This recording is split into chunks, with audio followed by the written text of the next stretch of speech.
சீரியல்களின் full எபிசோடுகளை Sun டிவியில் ஒளிபரப்பான உடனே எக்ஸ்க்ளூசிவாக சன் நெக்ஸ்டில் மட்டும் ஃப்ரீயா பாருங்கள். ஏங்க என்னாச்சு? என்ன சொன்னா?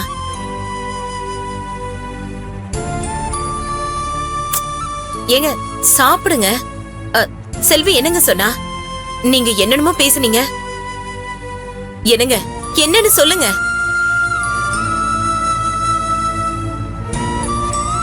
ஐயோ என்னங்க?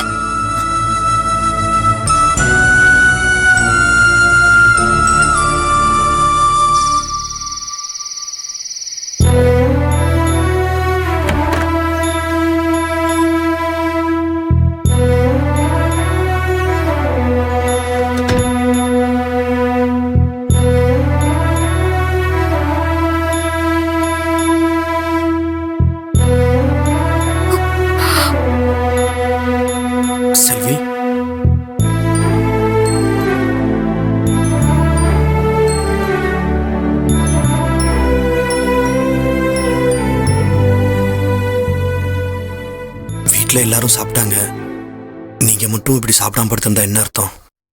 வாங்க போய் சாப்பிடுவோம். ஏங்க சொல்றது கேளுங்க, வாங்க போய் சாப்பிடலாம். சாருக்கு என் மேல எவ்வளவு அக்கறை. இப்ப எதுக்கு சும்மா நடிக்கிறீங்க? நான் சாப்பிட்டா என்ன, சாப்பிடாம இருந்தா உங்களுக்கு என்ன? என்ன புரிஞ்சுக்காத நீங்க? நான் பசியோட இருக்கிறத மட்டும் புரிஞ்சு அக்கறையா இருக்கிற மாதிரி நடிக்கணும்ல எந்த அவசியமும் இல்ல. சரிங்க, நான் நடிக்கிறதாவே இருக்கட்டும். உங்களுக்கு கோவம் என் மேல தானே, அதை எங்கிட்ட காட்டுங்க. சாப்பாட்டு மேல காட்டி உடம்பு என்னத்துக்கு ஆறுது? ஏங்க தயவு செஞ்சு வாங்க, எனக்கு பசிக்குது, 2 பேரும் சேர்ந்து சாப்பிடலாம். உங்களுக்கு பசிச்சா நீங்க போய் சாப்பிடுங்க, என்ன எதுக்கு எதிர்பார்க்கறீங்க? நீங்க மட்டும் பட்னியா இருக்கும்போது நான் மட்டும் எப்படிங்க சாப்பிட முடியும்?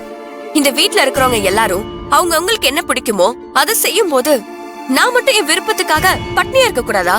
இல்ல, உங்க விருப்பப்படி இருக்கலாங்க. ஆனா அதுக்காக பட்னியா இருக்கிறதா உங்க விருப்பம்னு சொன்னா என்னங்க அர்த்தம்? ஆமா, வேற என்ன பண்றது?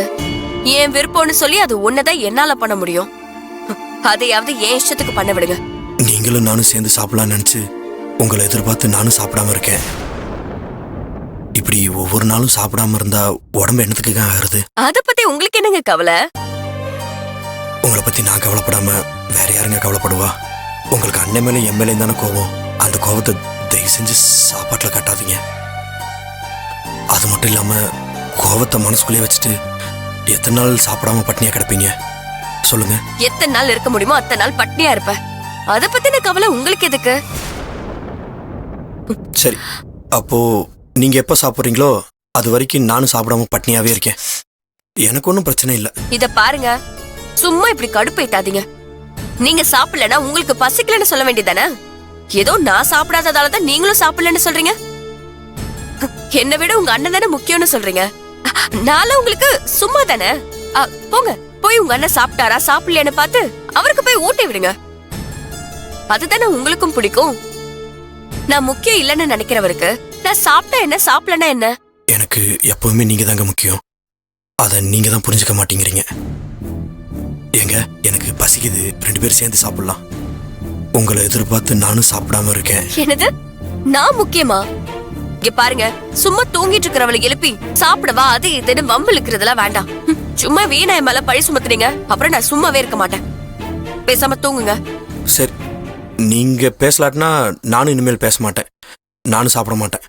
நீங்களும் என்ன எதுவும் கேட்காதீங்க.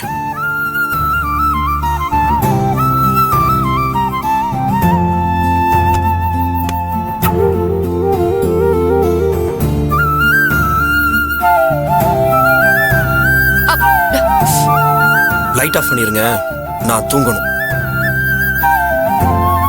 என்ன இவ்வளவு சாப்பிடாம படுக்கிறாரு?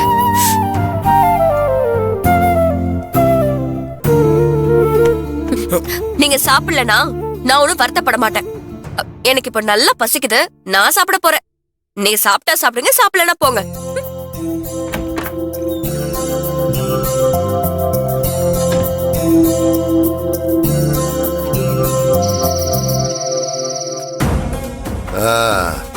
சிவகாமி, போன காரியம் நல்லபடியா முடிஞ்சிருச்சுல? ஏதாவது சாப்பிடுறதுக்கு ஸ்வீட் எடுத்துட்டு வா. இருங்க, போய் எடுத்துட்டு வரேன். நீங்க உட்காருங்க.